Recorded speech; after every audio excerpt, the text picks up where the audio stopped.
네, 우리는 현재 우한폐렴으로 비대면 예배를 지속적으로 드리고 있습니다. 그러다 보니까 우리 성도님 개인 문제들을 우리가 보다 더 세밀하게 다룰 수가 없고, 그래서 우리는 신앙의 현실 가운데서 때로는 하나님이 원치 아니하는 그런 방향으로 나아가게 됨을 믿습니다. 그 특별한 예가 낙심과 좌절이 될 수가 있습니다.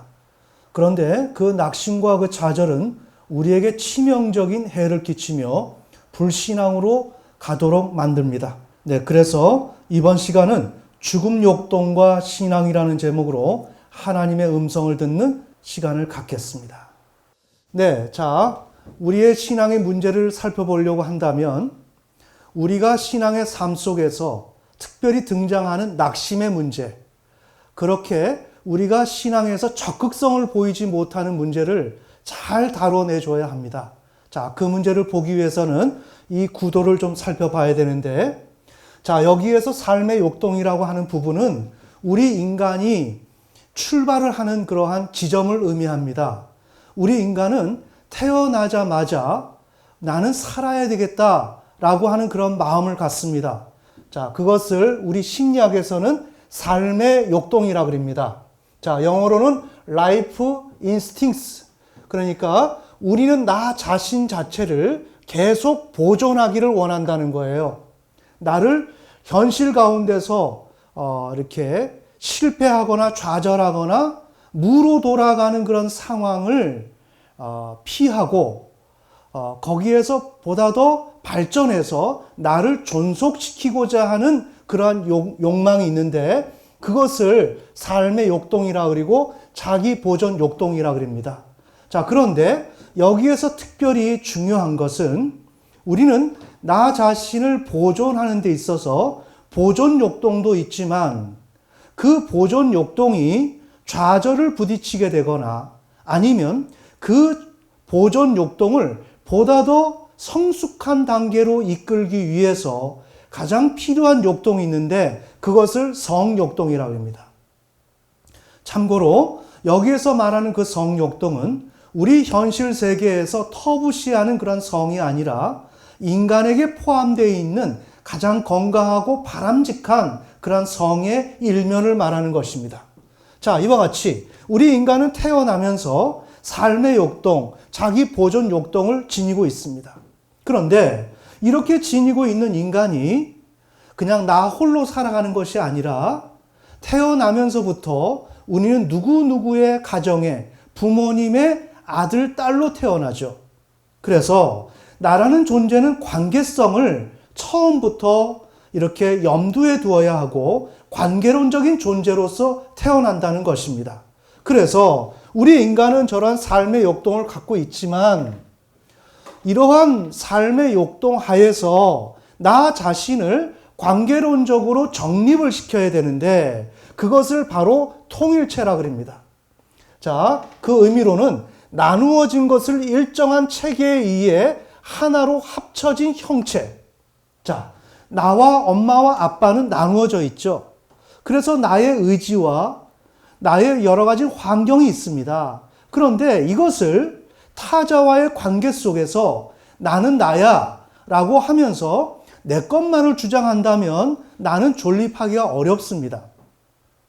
그래서 우리 인간은 타자와의 관계 속에서 통일체를 이루어야 하고 그 통일체를 이룬다는 것은 서로 하나로 합쳐진 그러한 모양새를 갖춰야 한다는 것입니다.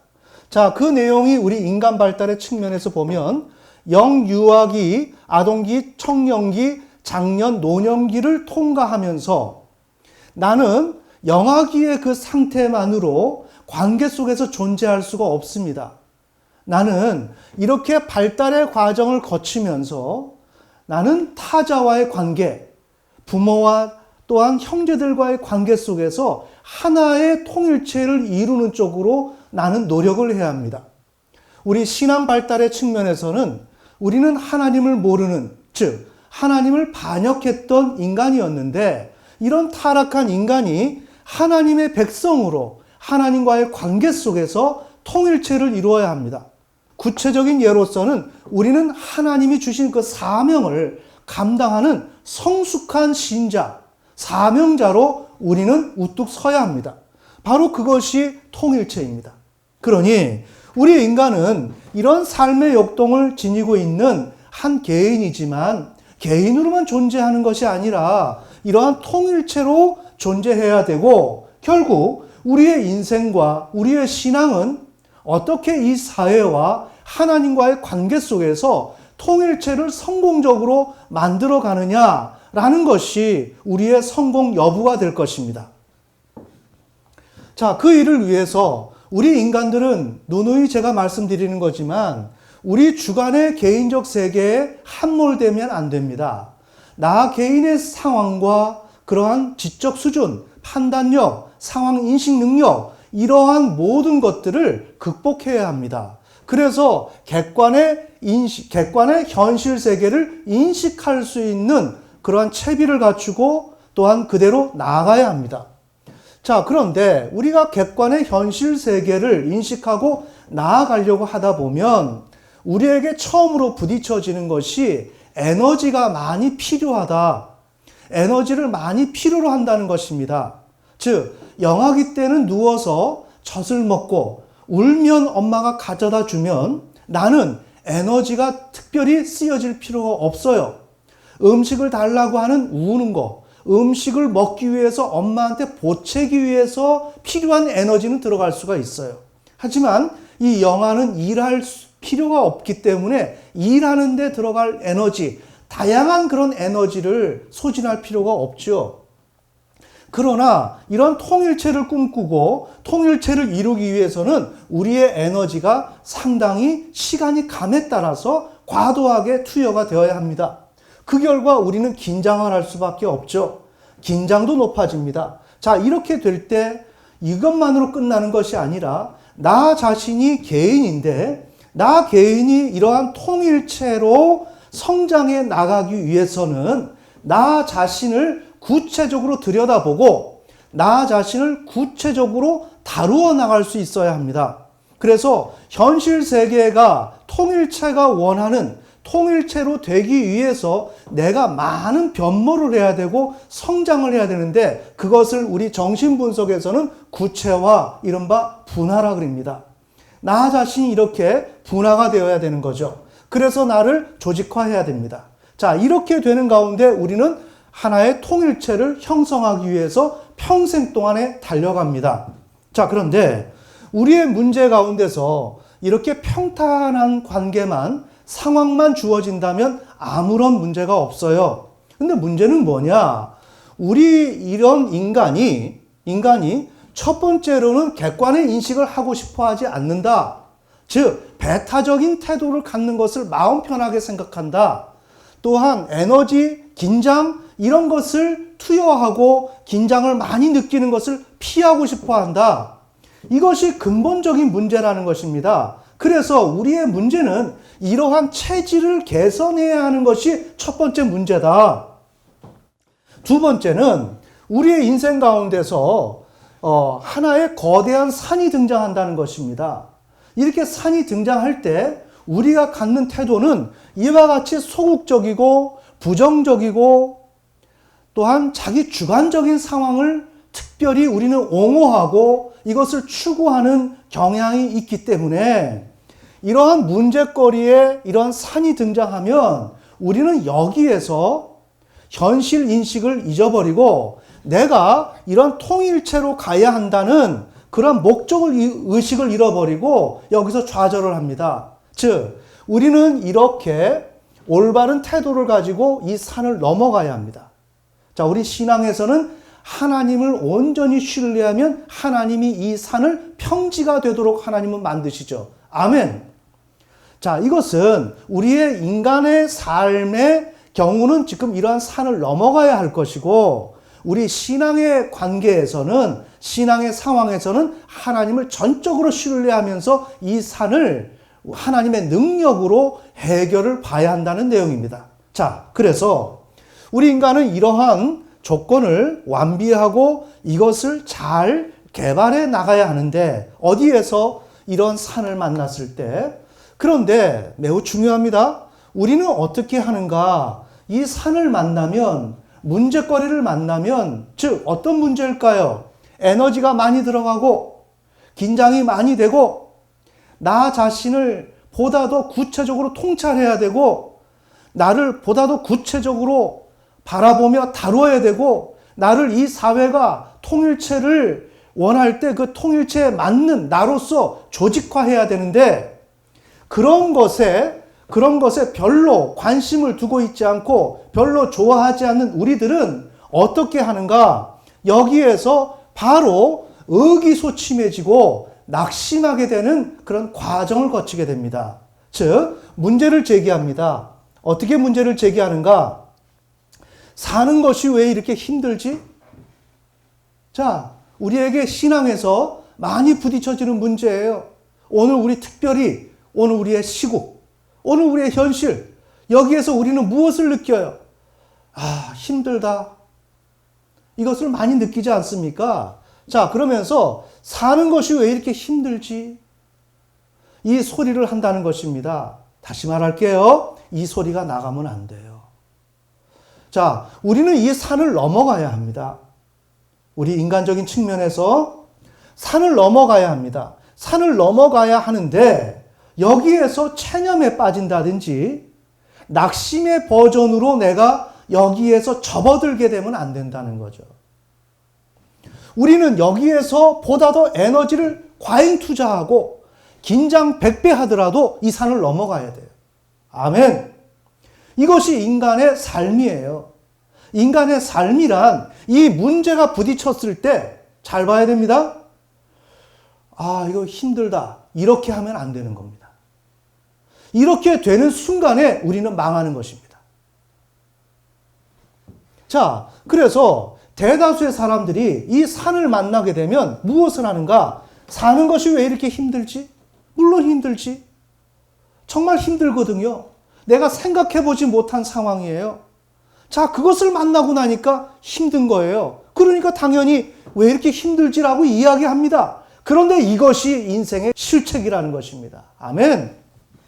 그 다음에 우리 가정, 왜 우리 교회만 이렇게 힘들지? 왜 우리나라만 이렇게 힘들지? 왜 나만 이렇게 힘들지?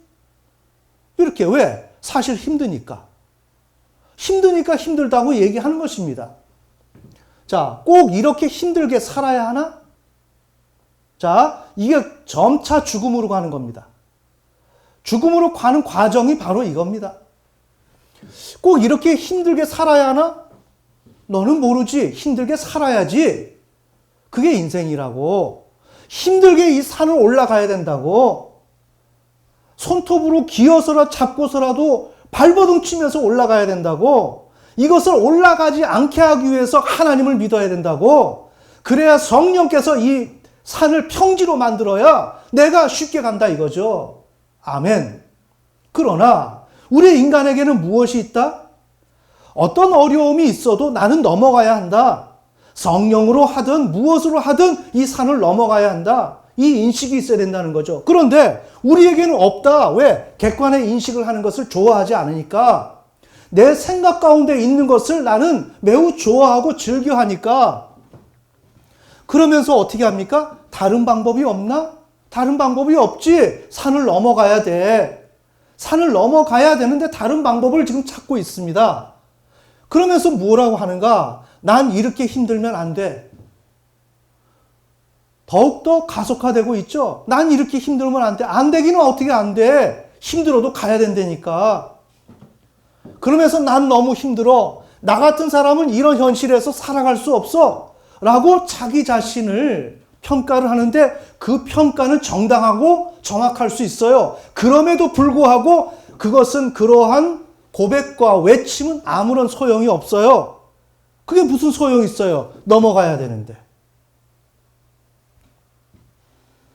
넘어가야 하는데 내가 능력이 부족한 게 무슨 소용이 있냐고요? 그거 말을 한들 무슨 소용이 있냐고요? 그것을 어떻게 해서든지 해결해서 나는 가야 한다 이거예요. 이게 인생이라고요. 그러기에 우리의 피조물은 누구를 바라봐야 합니까? 하나님을 바라봐야 되죠. 생사화복을 주관하시는 그 하나님을 바라보고 하나님으로부터 복을 받아서 그 능력을 받아서 오늘 우리의 문제를 타개하고 나가야 되는 것입니다.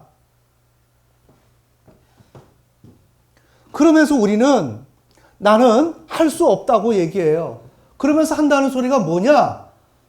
야, 힘들다. 좀 쉬고 싶다. 요거 이제 끝난 소리예요. 아, 쉬고 싶다.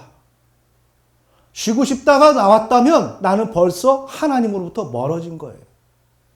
아멘.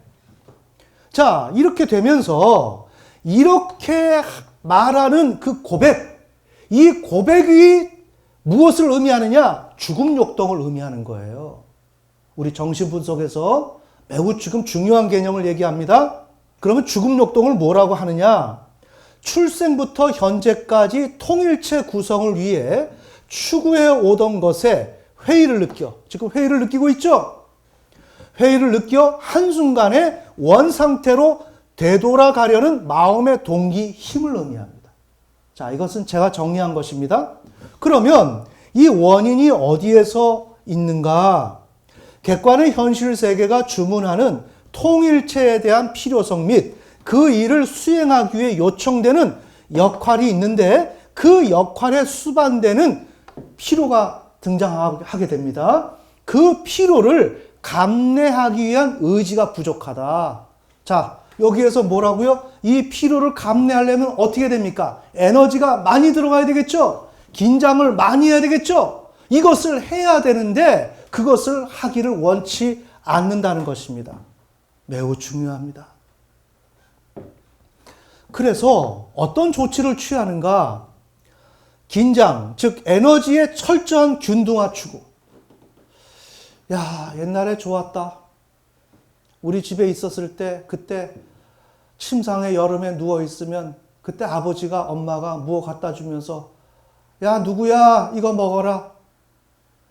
야, 그때 동생하고 아니면 오빠하고 형하고 같이 자전거 타고 놀던 때가 참 좋았어. 그때 냇가에서 물고기도 잡고 너무 좋았어. 지금 이건 뭐 하고 있어요? 긴장과 에너지의 균등화. 지금 나는 오늘 이 산을 만나서 많은 에너지와 긴장이 지금 에너지가 들어가고 긴장이 많이 되는 상황입니다. 그런데 이것을 우리는 어떻게 해야 되느냐? 감당해야 돼요. 한마디로 감당해야 돼요. 이걸 피할 길이 없어요. 이것을 줄여보려고 노력하는 자체가 지금 잘못된 거라는 것입니다. 그런 인생이 없어요. 여긴 산이 하나밖에 없죠. 산이 어떻게 있습니까? 보통 산맥으로 존재하죠. 그거를 산을 넘고 물을 건너고 그것을 해야 하는 것이 우리의 인생이에요. 아멘. 그런데 우리가 문제를 만나면 어떻게 하는가? 과거를 돌이켜요. 야, 그때가 좋았다. 이렇게만 됐으면 얼마나 좋았을까? 지금 에너지를 투여를 안 하려고 에너지를 과거나 지금이나 동일하게 균등화시키려고 오늘 들어가야 될 에너지를 투입을 안 해야 과거에 물장구 치고 소꿉놀이하고 네? 엄마 품에 있었고 아빠 품에 있었던 그 시간의 에너지와 균등화가 되겠죠? 지금 우리가 그것을 지금 추구한다고요. 그렇게 가면 안 돼요. 자꾸만 우리가 삶이 어려울 때마다 과거를 떠올리고 그때로 돌아가고 싶은 마음은 인간마다 다 있지만 그렇다 해서 그것이 올바른 방법이 아니고 그거는 나를 죽음으로 끌고 들어가는 신호다 이거예요. 자, 그래서 우리는 이런 죽음 욕동을 갖게 된 사람은 이러한 조치를 취하는데 첫 번째 조치가 긴장 에너지의 철저한 균등화 추구다. 그렇게 하면서 에너지 수준의 차이가 없는 상태로 돌아가고자 합니다. 자, 우리의 실패의 원인이 여기에 있어요. 애를 써야 하고 고민해야 되고 좌절해야 되고 근심해야 되고 걱정해야 되고 수고해야 되고 피를 흘려야 하고 넘어져야 하고 수치를 당해야 되고 여러 가지 수모를 당해야 되고 그런 것이 인생이에요. 그런데 우리는 객관의 세계를 몰라요. 그거를 갖고 싶어 하지 않아요. 계속 주관의 세계 속에 있고 싶어요. 평안한 세계. 나만의 그러한 이상적인 세계를 꿈꾸고 현실이 그렇게 되기를 원해요. 그러면서 에너지 수준의 차이가 없는 것을 바라보는 겁니다. 계속 그것을 지향하는 거예요. 이건 실패의 첫걸음이에요. 에너지 차이를 계속 발생시켜야 되는 것입니다. 아멘. 칼렙이 80세 이상의 그 노인이 가장 험준한 산지 헤브론 산지를 내게 주소서 40년 전에 내게 준다고 그랬지 않는가? 그러니 나에게 달라. 나는 가서 그 성을 무너뜨리고 내가 그것을 취할 것이다. 지금 어떻게 하고 있습니까? 수많은 에너지가 들어가죠. 그 에너지를 삭감시키고 평준화시키려고 하는 노력을 하지 말아야 된다는 것입니다. 우리의 인생은 수많은 산지가 기다리고 있어요. 여기에서 우리가 어린 시절처럼 나약하게 나만의 세계 속에서 에너지를 최소한 투여하고 이 세상을 살아가려고 하는 어리석은 행동을 하면 안 된다 이것입니다. 많은 에너지가 들어가야 되고 팔다리가 잘릴 수도 있고 그럼에도 불구하고 기어가야 하고 아멘. 이런 정신 상태를 우리가 가져야 된다는 거예요. 이것을 갖지 못하면 인생 실패하는 거예요. 자, 그래서 절대적인 휴식 상태로 가정되는 무생물적인 상태로의 회귀를 지향하는 것입니다. 이게 죽음 본능이죠. 죽음 본능을 가진 사람이 나타나는 현상이에요. 다 그만둔다는 거죠. 여기 쉬고 싶다. 쉬고 싶어 하는 그 고백과 아울러서 나는 죽은 욕동으로 나는 휘말려 들어가고 있는 거예요. 그래서 무생물적인 상태로의 회귀, 이게 프로이트의 버전이죠. 내가 생명체가 아닌 무생물의 상태로 아무것도 안 하는 에너지가 발생되지 아니하는 에너지의 결핍, 긴장 이런 것이 전혀 발생되지 아니하는 그 세계로 돌아가고 싶다고 하는 거죠. 이건 인간이고 싶지 않다라는 얘기예요. 이건 뭐예요? 자살이죠. 죽음이죠. 자, 오늘 우리가 이와 같이 에너지가 절대 투입되지 아니하는 무생물적인 상태로 내가 가고 싶어 한다 라고 하는 것은 나는 인간적인 삶을 원하지 않는다. 나는 삶의 욕동을 지닌 인간으로서 참된 인간의 삶을 살 의향이 없다 라는 것을 나는 지금 고백하는 거예요. 그럼 나는 이름이 누구누구고 나는 어떤 신자지만 나는 그런 존재가 아니라는 거죠. 그러한 존재로 설 수 있는 가치와 자격이 없죠. 인간이 얼마나 어려운 일인데.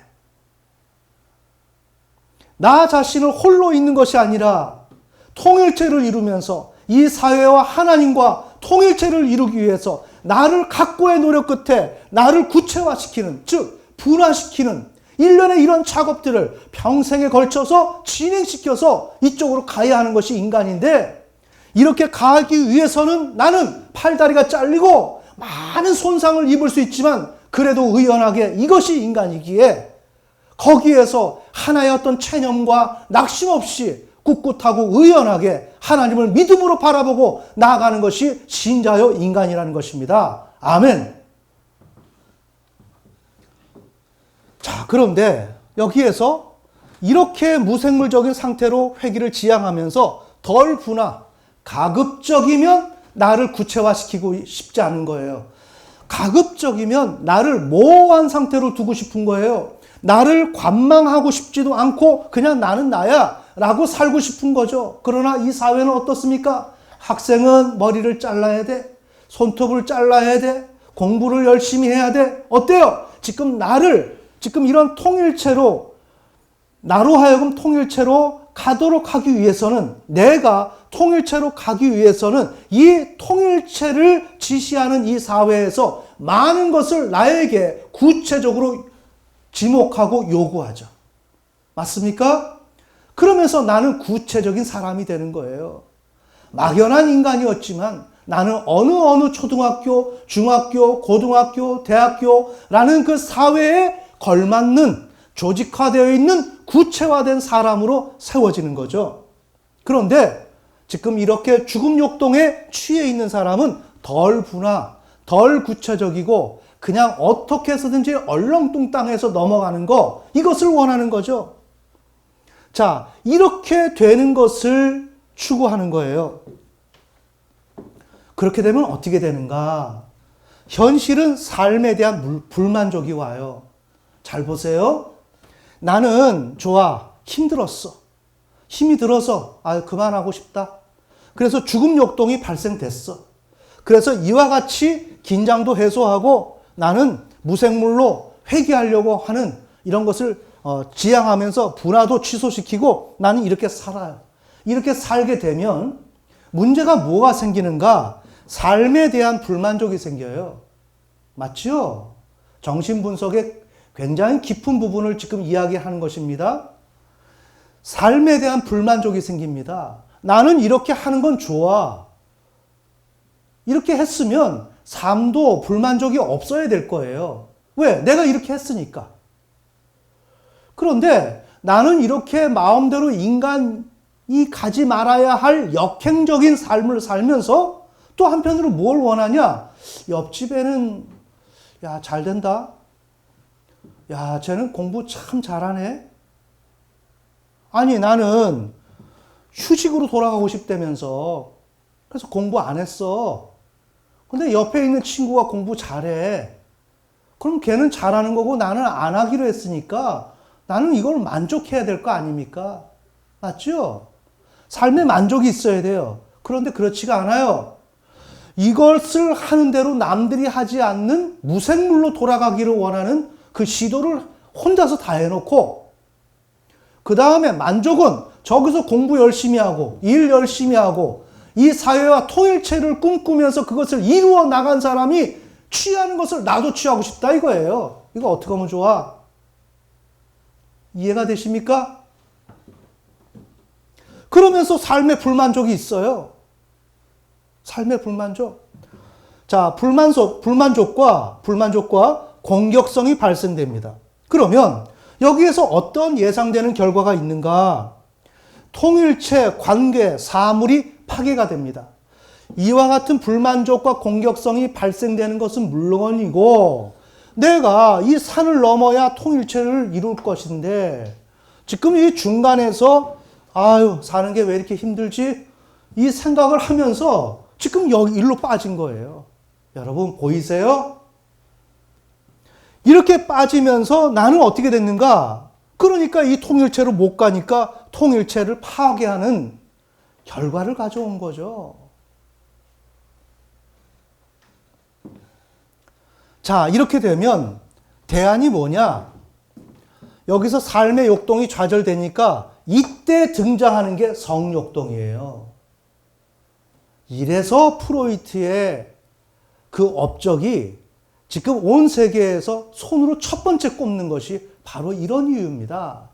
프로이트가 무언가 성에 골몰하거나 성을 원하고 거기에 뭔가 바래가지고 그 사람이 그렇게 한 게 아니라 인간의 그 근본적인 문제, 즉 삶의 문제, 자기를 보존하고자 하는 그런 의지, 이런 문제에 성이라고 하는 것이 긴밀히 연결되어 있고 이것이 먼저 자기 보존 욕동이 좌절되고 나면 그 다음에 등장하는 것이 성욕동이더라 라고 하는 것을 발견했다는데 중요한 의미가 있는 것입니다. 자, 그래서 대안이 성욕동입니다. 자, 이렇게 될 때 잘 보세요. 나는 힘들다. 쉬고 싶다. 그래서 지금 이러한 파국을 불러왔어요. 그런데 나는 지금 불만족이 있고 공격성은 공격성대로 있어. 왜? 내가 만족하지 못했으니까. 만족하지 못했으면 얌전하게 그냥 만족하지 못하게 있으면 되는데 화를 내요 또.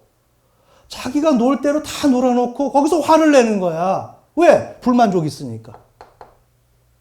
자, 이렇게 된 상태, 이것이 바로 죽음 욕동이 발생이 된 상태인데 바로 이런 가운데서 필요가 뭐였어요? 삶의 욕동이 좌절됐으니까 이걸 회복시켜야 하는, 보충이 되어야 하는 필요성이 있겠죠? 이것을 알고서 삶의 욕동의 자리에 있는 성욕동이 죽음 욕동과 조우한다는 것입니다. 자, 그러니까 이 설교는 2019년도 3월 16일 죽음 역동과 신앙이라고 하는 이 설교를 먼저 참조하면 오늘 이 내용들이 다 나와요. 이 내용은 그때의 설교를 조금 더 깊이 있게 다듬어서 지금 여러분들한테 말씀을 드리는 것입니다. 자, 그래서 이 죽음 역동과 성 역동이 만납니다. 그러면 이 죽음 역동이 성 역동이 가지고 있는 공격성은 그대로 유지하게 하면서 내 삶의 만족을 어떻게 하면 반칙이지만 이거를 추구할 수 있게 하겠냐 라는 식으로 성역동이 기여하고 역할합니다.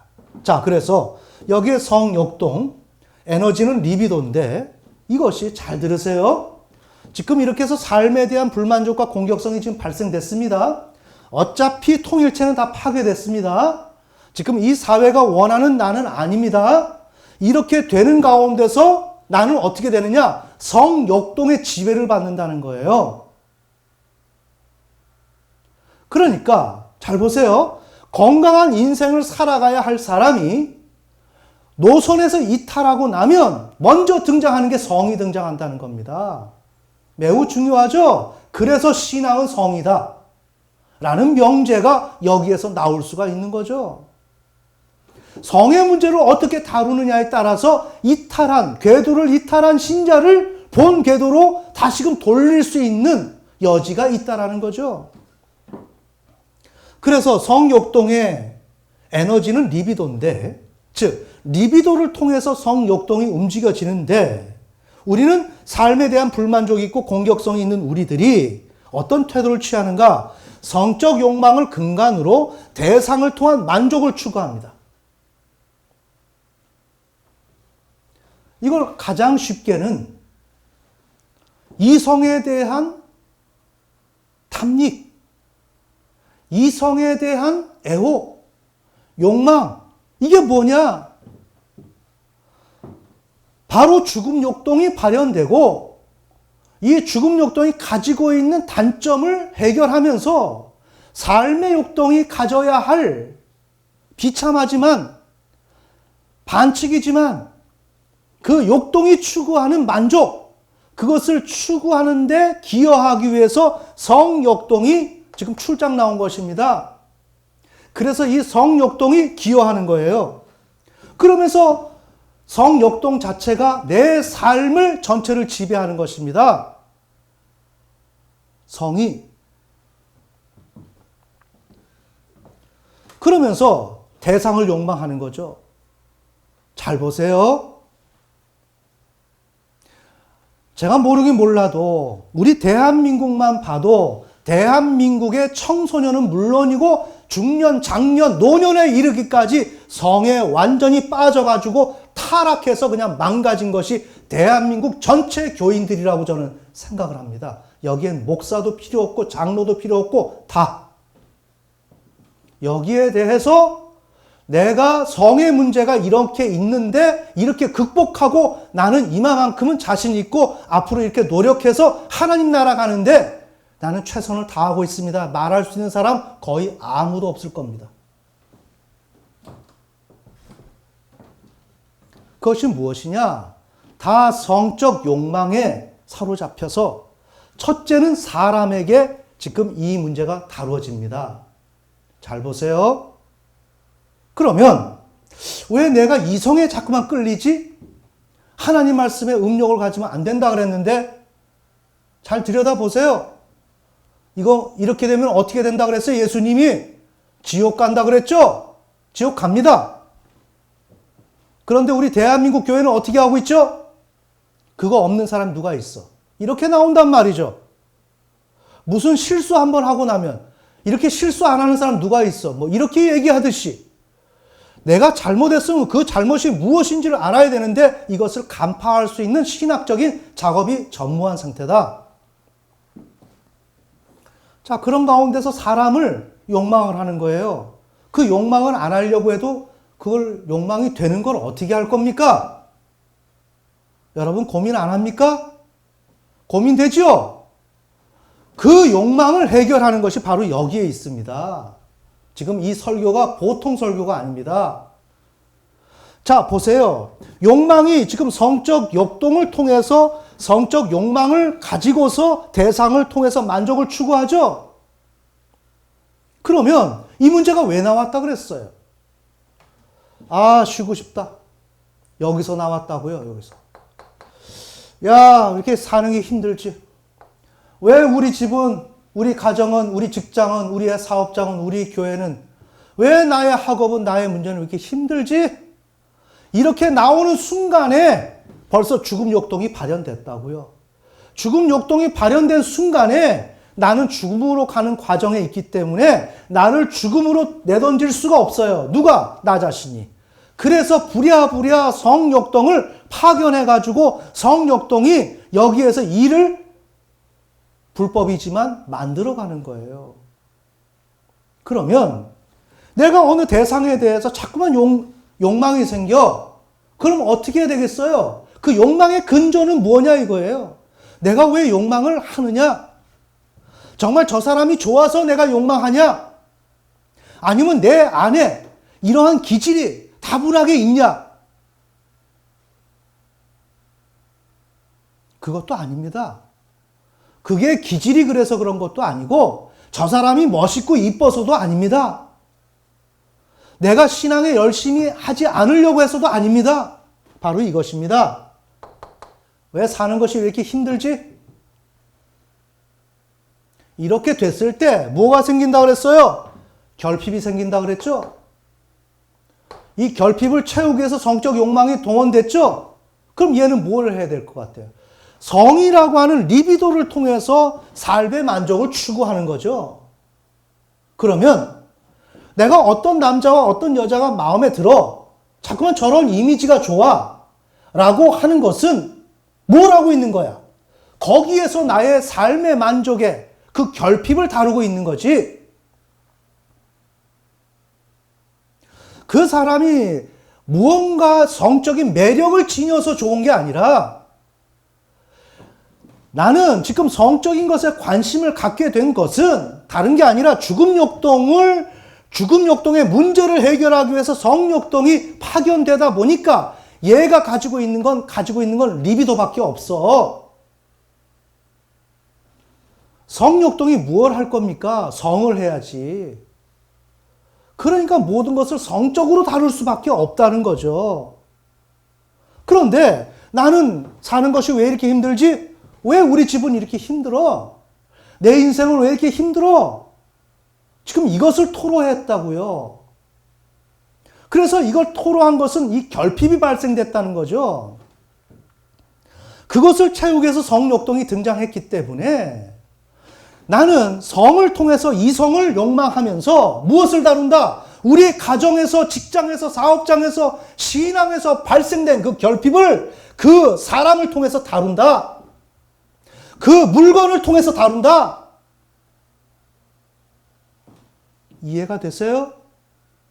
예를 들어서 저 사람이 벤치에서 내렸네. 야, 키도 1m 90cm에 미남에 그냥 기름기가 잘 흐르는 양복에 수행원들이 짝짝 따라붙고 뭘 느껴요? 안정감을 느끼죠? 자, 나는 무엇을 느꼈어요?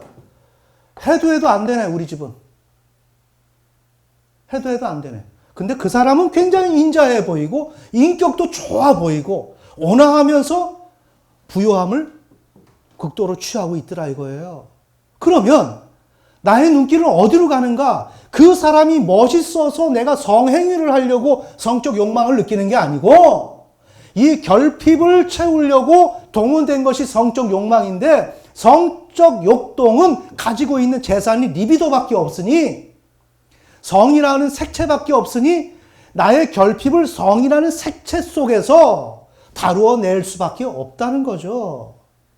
그러니까 그 사람이 멋있어 보이지만 멋있는 것을 내가 추구하는 게 아니라 멋있음 속에서 뭔가 성적인 매력을 보이는 그러한 의미의 차원에서 나는 결핍의 문제를 해결하기 위해서 그걸 다루고 있다고요.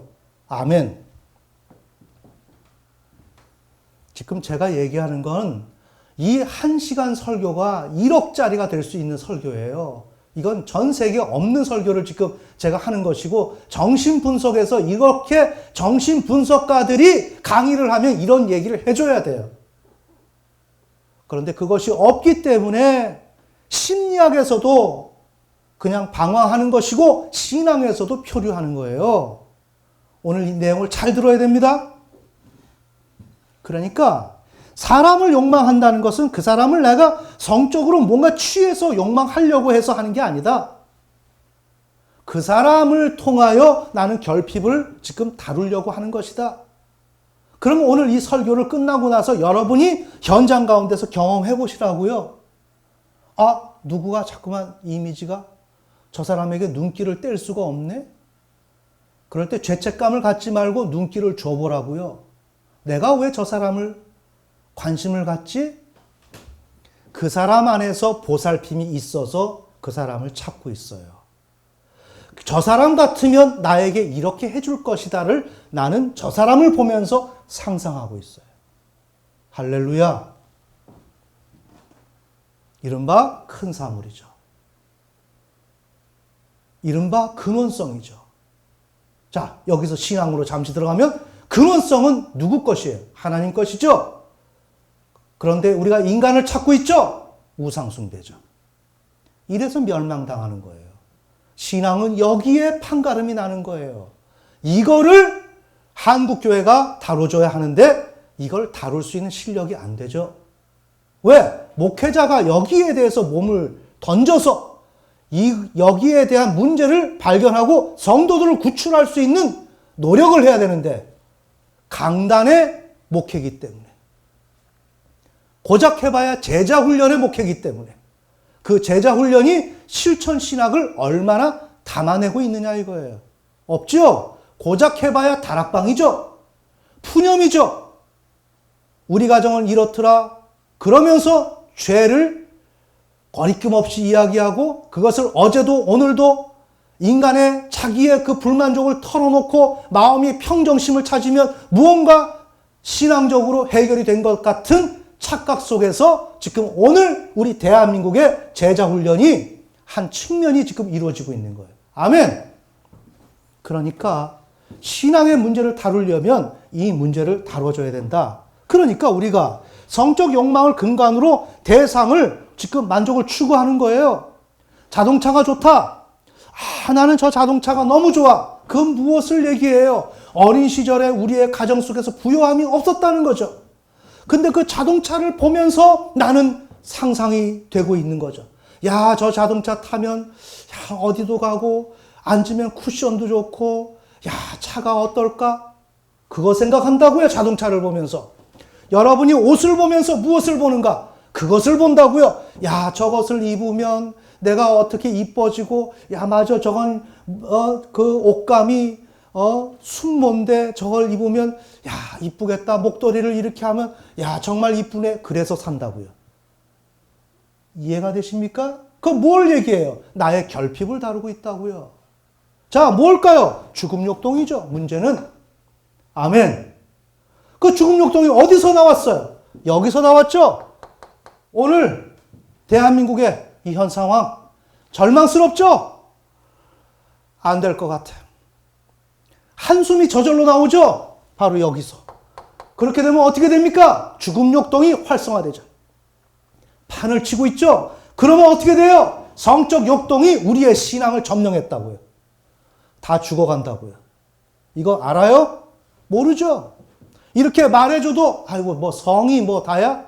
제가 2019년 3월 16일 설교 때 이 정신분석에 대해서 쉽게 평가하지 말라 그랬습니다. 왜? 프로이트 전집 다 읽을 수 있는 사람 평가하세요. 읽었다고 해서 되는 게 아닙니다. 지금 이렇게까지 녹여내고 평가할 수 있는 수준이 될 때 평가하라고요. 인터넷 찌라시 보면서 읽어보지도 않고 실력도 없는 사람 평가하지 말고.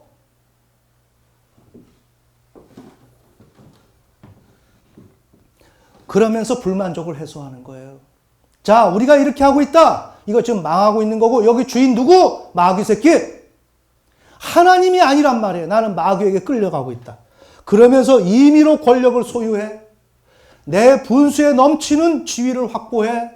아내면 아내, 남편이면 남편, 성도면 성도, 신자면 신자, 이 나라 국민이면 국민, 자기 위치를 제대로 지켜야 되는데, 자녀면 자녀, 이해가 되시나요? 부모면 부모, 자기 위치를 넘어서 월권한다고요. 권력을 임의로 소유해서 대항하고 장악하고 파괴하는 거예요. 공격성을 발휘하는 거죠. 과도한 개입, 명령, 지시, 화냄, 분노, 공격성, 이게 막 나간다고. 자, 이게 어디서 나왔다고요? 죽은 본능의 그 결과물인데 이것을 누가 지금 움직이고 있다? 성욕동이 지금 모든 걸 좌지우지하고 있다. 내가 화를 내고 있다. 이거 지금 성욕동이 화를 내고 있는 거예요. 그렇지 않았으면 나는 지금 죽음 욕동이기 때문에 나는 쉬고 싶어. 그러면 나는 그냥 영원히 쉬는 쪽으로 갈 거예요. 화도 낼 필요가 없어요. 쉬는 사람이 왜 화를 내겠습니까? 잘 보셔야 됩니다. 쉬고 싶어 한 사람이 화를 내고 있다고요. 아, 힘들어. 쉬고 싶어 그랬는데 누가 무슨 말을 하면 바로 그냥 벌끈 화가 나가지고 뭐라 그랬냐고 화를 내는 거예요. 쉬고 싶다는 사람이. 보이시나요? 여기에 이 과정을 여러분이 읽어내지 못하면 여러분의 삶을 하나님께로 인도하기가 어렵다고요.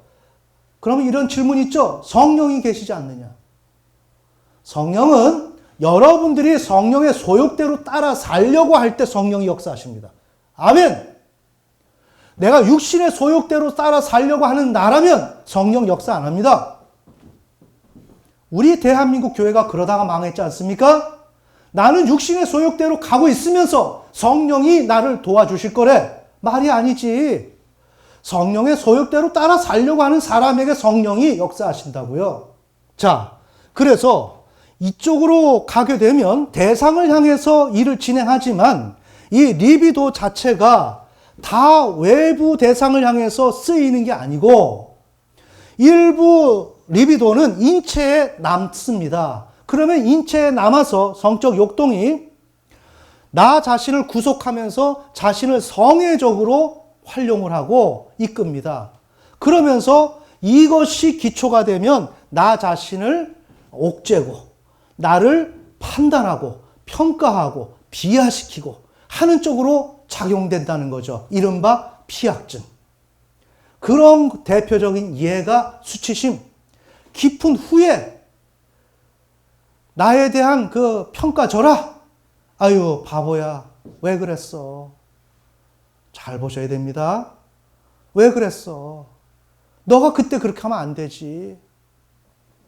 여러분 마음속에 막 불끈불끈 후회가 올라오고 부끄러움도 많이 느끼고 나 혼자 많이 느끼는 그 말할 수 없는 그런 후회감이 많이 들죠? 그게 어디서 나오는데 지금 나를 공격하고 있잖아요. 그 결과로 열등감, 수치심, 깊은 후회 이런 것이 등장이 되는 거예요. 그건 왜 그렇다고요? 여기서 좀 쉬고 싶어. 여기에서 지금 태동이 된다고요. 그럼 이건 왜 등장했다고요? 인간이 객관의 현실 세계를 인식하는 것에 대해서 몰리해. 그 수준에 머물러 있다 보니까. 나는 어떻게 하면 가급적이면 덜 애쓰고, 가급적이면 덜 긴장하고, 가급적이면 어떻게 해서 그냥 행복하고, 이러한 얄팍한 인생관을 갖고 있다 보면 그 사람은 필히 산을 만나게 되는데 산을 만나면 이 사람은 이러한 고백을 할 수밖에 없고 그 결과 죽음 본능이 발생되고 그렇다면 나는 내 삶에 만족이 있어야 되기 때문에 삶의 욕동이 성욕동을 파견해서 얘가 이 공격성을 모두 다뤄낸다 이거죠. 조금 이해가 되세요? 그러니까 우리가 여기서 다룰 수 있는 것은 예를 들어서 내가 뭘 집착한다. 예? 뭐 골몰한다. 자꾸만 그걸 선호한다. 중독돼 있다. 바로 이겁니다. 그걸 보세요. 오늘 제가 매우 디테일하게 지금 설명을 했습니다. 제가 오늘 설교한 이 내용을 다시 돌려보면서 듣다 보면 여러분의 삶의 문제는 바로 해결 안 됩니다. 그렇지만 길이 보여요. 나와의 싸움이에요. 내가 얼마나 성장하느냐에 따라서 이 문제가 해결되는 것입니다. 자, 이런 것인데, 그러면 여기서 문제를 제기했던 나는 좀 쉬고 싶어, 이런 죽음 욕동에 대한 그 고백, 이런 것이 성경적으로는 어떤 의미가 있냐라는 걸 우리가 좀 살펴봐야 되겠죠. 잠언서 24장 10절. 잠언 24장 10절. 어려운 일을 당해서 힘을 내지 않으면 나는 힘을 잃고 만다. 나는 힘을 잃고 만다. 공동 번역입니다. 자, 우리 어려운 일을 당하죠? 산을 만나면 여기서 힘을 내서 나가야 합니다. 힘을 내서 하나님 날 도와주세요. 어떤 어려움이라도 내가 목숨이 달려있는 한 부르짖어야 돼요. 달려있는 한 아유 힘들다 하면 안 돼요. 아멘. 죽기까지 몸부림쳐야 돼요. 우리는 주님 앞에 설 때까지 손발이 다 부릅뜨고 두 다리 다 잘려나가고 손도 잘려나가도 주여 나는 가야 합니다. 하나님 나를 도와주세요. 이래야지 여기서 힘들다 그리고 낙심한다거나 어떤 회의적인 태도를 취하면 안 된다는 것입니다. 그것이 바로 잠언서 24장 10절이죠. 어려운 일을 당할 때 힘을 내지 않으면 나는 힘을 잃고 만다. 자, 힘을 내지 않는다. 이것은 히브리어로 라파. 떨어뜨리다, 내려앉다, 낙심하다. 자, 어려운 일을 당할 때 힘을 내지 않는 것은 낙심해서 힘을 내지 않는 것입니다. 맞죠? 그렇게 되면 힘을 잃고 만다. 뭐에 힘을 잃었으니까 죽는다는 거죠. 자, 힘을 내지 않는다, 낙심한다. 이것은 죽음 욕동을 의미하죠. 죽음 욕동을 발휘하면 죽는다는 것을 얘기합니다. 자, 잠언서 18장 19절. 자기 일을 게을리하는 자는 게을리하는 형용사 라페 느슨한 태만한. 그렇게 하는 사람은 패가하는 자의 형제니 망하는 자의 형제다. 망하는 사람의 망하는 가정의 이건 뭐예요? 죽음이죠. 이거는 뭐예요? 지금 낙심하는 것과 동일한 내용이죠. 이건 죽음 욕동이죠. 죽음 욕동을 발휘하게 되면 죽음 욕동에 휘말려 들게 되면 나 자신은 물론이고 내가 소속된 가정과 내가 소속된 여러 가지 그런 것들 통일체 이 모든 걸 다 무너진다는 것입니다. 다 죽음으로 간다는 것입니다. 아멘. 자, 결론의 말씀 맺겠습니다. 신앙의 문제는 객관의 현실 세계를 얼마나 조밀하게 인식하느냐, 그것을 리얼하게 인식하느냐, 이것이 우리 인생의 문제, 신앙의 문제입니다. 그리고 이러한 객관의 현실 세계를 살아가기 위해서는 극도의 피로가 우리에게 찾아오고 이것을 우리는 감당하기 위해서는 수많은 에너지와 긴장이 동반될 수밖에 없습니다. 그렇다면 이것을 누가 견디냐? 누가 견디냐? 이것을 견딜 수 있는 사람이 신앙하는 사람입니다. 아멘. 자, 그런데 이것을 견디지 못하고 이런 문제 제기 쪽으로 빠졌다. 그러면 나는 바로 죽음 욕동이 발생되고 오늘 이 성경 본문에서 얘기한 대로 죽음으로 간다 이것입니다. 그러면서 오늘 우리의 실존은 어떻게 하고 있어요? 내 삶을 성이 장악한다고요.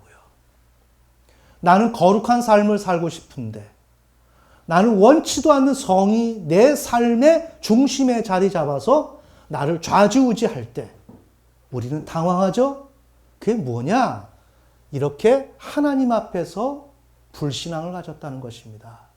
하나님 앞에서 하나님의 백성으로 자녀로서 통일체를 꿈꾸며 산이 나타나더라도 믿음으로 기도하고 간구하고 쉼없이 주님의 능력으로 넘어갈 수 있는 사람이 되어야 하는데 그런 것을 포기했던 그런 사람이었기 때문에 나는 오늘 성에 사로잡혀서 거기서 패망하고 절망 가운데서 하나님 앞에 쓸모없는 그런 신자의 그 길로 걸어가게 된다는 것입니다. 아멘. 자, 제가 오늘 이 설교를 하게 된 배경은 오늘 우리 전국이, 우리 대한민국의 현실이 매우 어렵고 우리 대한민국 교회가, 한국교회가 위기 가운데 있습니다. 그런 가운데서 우리는 비대면 예배를 드릴 수밖에 없고 그러다 보니 성도님들 각 개인의 문제를 살펴줄 수 없는 그 상황에 이르러서 저는 마음속에서 많이 고민도 하면서 어떻게 도와줄 수 있을까라는 고민을 하다가 제가 이것을 우리 인간론적인 측면, 인간론에 우리 신학에서 신론이 있고 인간론이 있죠. 이 인간론에 관한 부분, 인간의 삶에 관한 부분을 조금 더 이 설교를 통해서 접근하자. 그래서 키워드를 드리고 여기서 해법을 드리면 우리가 함께 만나지 못하지만 각자의 환경 가운데서 이 설교를 통해서 조금이라도 극복할 수 있지 않겠는가라는 마음에서 설교를 진행했습니다. 그러니까 여러분들이 아무리 힘들고 어려워도 낙심하면 안 되고 죽어도 눈물을 흘려도 하나님하고 부르짖고 기도하면서 오늘 우리가 만난 이 위기의 시간을 잘 통과하기를 예수님의 이름으로 축원합니다. 다 같이 기도드리겠습니다.